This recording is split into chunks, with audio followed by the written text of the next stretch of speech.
Color of Your Politics by Mars Lewis, July 20th, 2026. Every expansion of government power begins with someone assuring you it is being done for your own good. Beginning with Massachusetts, September 1st state primary, Democratic ballots will be printed in shades of blue and Republican ballots in shades of red. Massachusetts already required each party's primary ballot to be printed on a different color of paper. The state is now standardizing the colors so the party ballot in a voter's hands can be recognized immediately. The explanation is that standardized colors will reduce confusion and make ballots easier for voters and election workers to identify.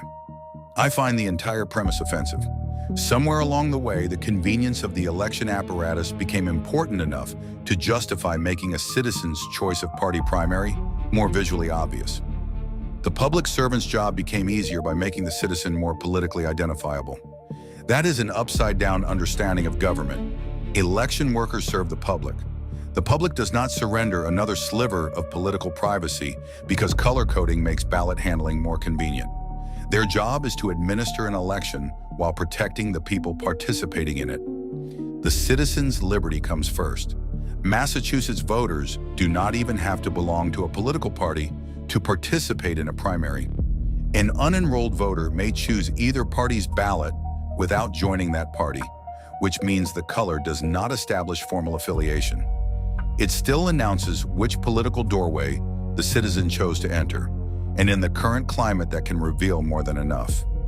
Now consider where this is happening. I have watched heavily progressive states spend years expanding government authority under promises of fairness, safety, inclusion, efficiency, and social improvement. Liberal government is forever trying to help, organize, protect, classify, or correct somebody. The language is compassionate. The result is often another program, another database, another regulation, and another portion of private life placed within government reach. Massachusetts is one of the bluest states in the country. That matters to my political analysis because progressive governments repeatedly treat centralized administration as the answer to social problems. They build systems first and confront the damage later, usually after the people have been trained to accept the system as normal. The question I ask whenever government offers another helpful improvement is simple. What new capability does this create? Intent matters when it reveals honesty, negligence, or deception. Officials may sincerely believe a policy is harmless. They may ignore obvious consequences.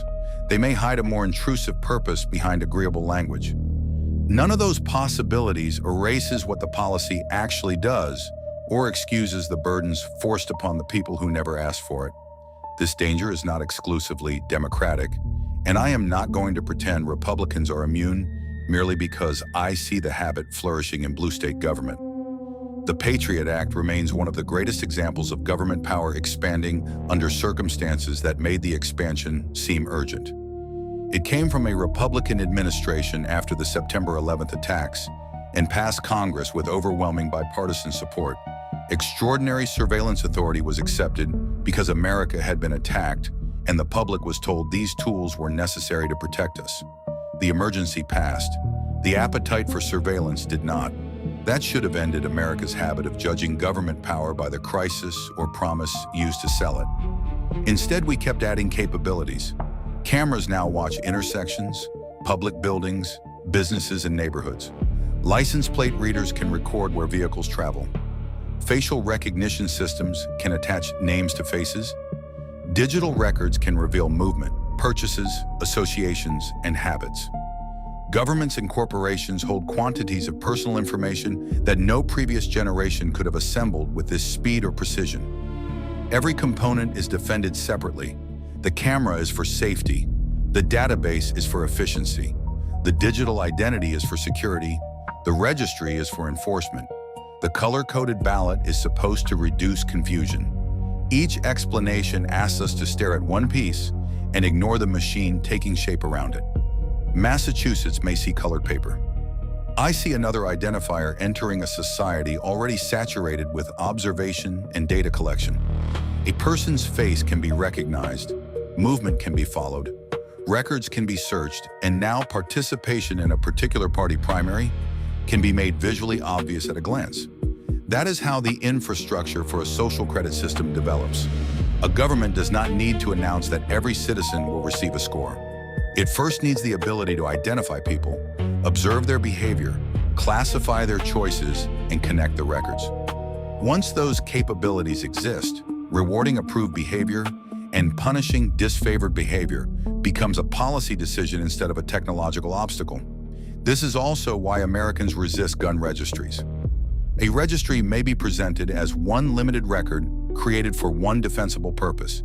It still hands government a ready-made list identifying citizens engaged in constitutionally protected activity. The immediate promise does not control what the list may enable under a future government with different priorities. The Fourth Amendment will probably never be destroyed by one law so outrageous that the entire country recognizes the moment it died. Its substance will be drained through accumulated exceptions, technologies, and administrative conveniences, each defended as too modest to justify alarm. We keep debating every individual intrusion while refusing to measure what is disappearing collectively. This ballot policy is one more piece. Standing alone, it will be dismissed as colored paper. Joined to cameras, facial recognition, interconnected databases, digital identification, and the growing government habit of sorting citizens according to approved categories, it belongs to something much larger. I object while the pieces are still being placed on the table. Once the systems have been connected, the argument over whether America should build the machinery will already be over.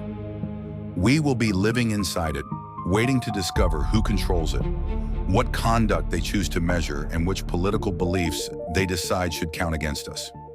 America will not wake up one morning to find that a social credit system arrived overnight. We will discover that we built it ourselves under the banners of convenience, safety, and progress, and left only the final switch for someone ruthless enough to turn on.